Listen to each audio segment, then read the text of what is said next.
Hey there, people who are into these RC helicopters.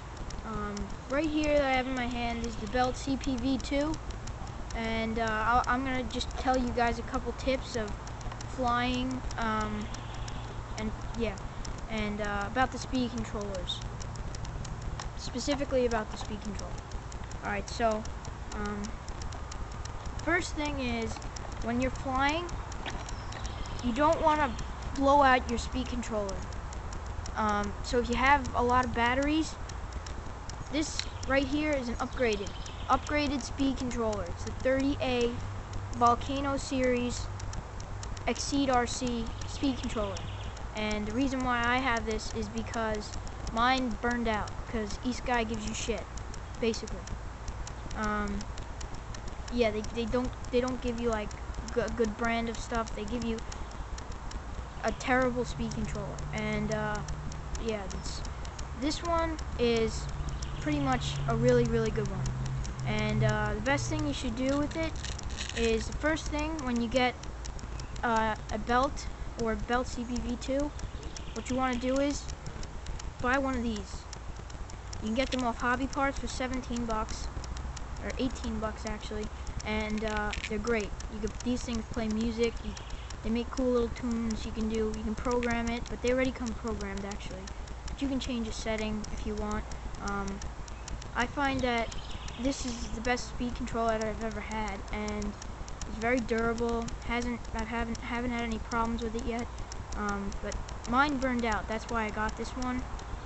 And so any people who have just bought one of these, Belt CP or Belt CPV-2, you gotta upgrade this because it will burn out. And if you don't get to it quick enough, it could go to the battery, and what happens is the battery can explode, and this could go on fire, or this can go on fire, and that will destroy your chopper, and you don't want that. So yeah, and once you get one of these, the best way to put it on is to put some Velcro and just kind of like put it on, and that's the best. Okay, but when you're flying and you have one of these, and this goes for the eSky one or this one, because these ones do tend to get a little hot, and so do the eSkys. They burn up really hot. That's the reason why they go on fire, because there's not enough voltage on them to hold, to like, yeah, just fly the helicopter. So what happens is they just burn out. And so what you want to do is, if you have like two to three batteries, when you get one of these and you're flying, you always want to take a break in between batteries, because if you don't take a break, the higher the chance of burning this out. Even though it's really good, it can still have a chance of burning out, and this goes for all of them. All speed controllers have a chance of burning out, so yeah, you don't want that. So in between every flight, like you use one battery or two battery or three battery, in between each of those, give it about 10 minutes of rest and let it cool down, and then you can start it back up again. And yeah, that's pretty much about the speed controller. The motor, those rarely ever break. One of my buddies has a belt, and his kind of died because he crashed it so many times, and somehow probably the wires in there came loose or something, and it just died out.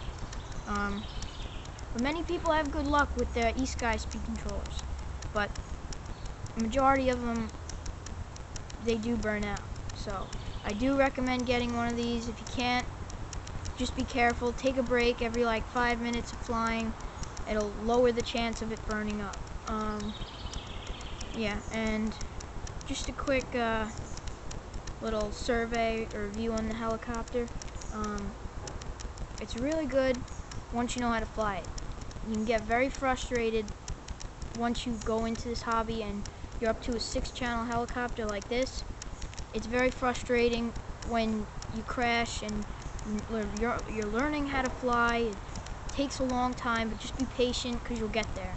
I'm not a professional or anything. I'm just informing people about like these things. I'm no professional or anything, but I'm pretty good with them. Yeah, so, and you should also have some parts on hand. Like the main parts is the blade you need, and my recommendation, get the carbon fiber blades because they're not as heavy and they're more durable. Eventually, if you hit these a couple times, this plastic coating will start to rip off. And when that rips off, that's what's holding this balsa wood together, or some type of wood, I think. Yeah. Well, yeah, and the battery that I definitely recommend getting this is the best battery I've ever had for any of my helicopters, and I have a lot. Best one. This is a 18 milliamp hour, 11.1 volt. Yeah, and 20C. Okay, and you can get this on Hobby Parts. I got 3 of these with this speed controller there, and it's great value. The best battery you can buy for a 6-channel helicopter this size. For $450. This battery's great. It's one of the it's an aftermarket brand, but it's very good. And by the way, Hobby Parts is owned by X-Heli, just in case you're wondering. That's pretty much it. And yeah. And also, one more thing. With this speed controller, the wires are a little bigger. The sockets, the bullet sockets, are bigger than the motor sockets. So you are going to have to either solder it or clamp them, and then, yeah. But what I did with mine is I took some pliers and I just clamped them together instead of soldering them, because sometimes you have to take them out to like set the servos or the pitch. So that's what I did. Other than that, that's pretty much it. Great 6-channel beginner helicopter. You need to know how to fly fixed pitch or coaxial before you start these, because if you don't, you're gonna be in the dark.